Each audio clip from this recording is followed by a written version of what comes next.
I find it kind of hard to tell some people that I dance. A national champion, afraid to really celebrate his victory.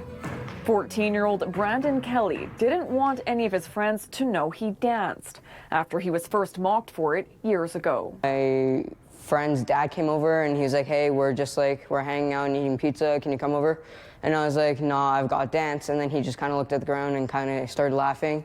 He first took it up to support his sister, only to win the Canadian National Irish Dance Championship several weeks ago. But he largely kept the big accomplishment to himself. Some people might think like that it's not a very manly sport.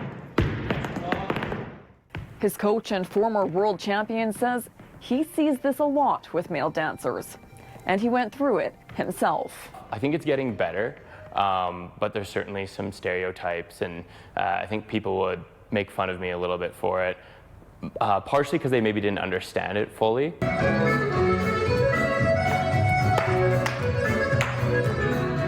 It's definitely a very difficult and physical sport, so it definitely keeps you fit and active. There's a ton of work, there's a ton of stamina, athleticism involved, and I think if they saw a ton of more of that side of things, they might respect it a little bit more too.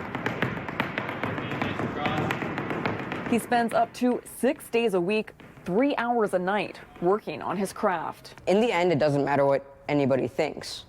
Brandon now wants to be a role model for other kids to show them gender shouldn't define what you can and can't do. Over the past couple of years, I've realized that if somebody thinks that it's weird, then that doesn't really matter. Just gonna keep on doing what I do. Brandon hopes to follow in his coach's footsteps and become a world champion one day.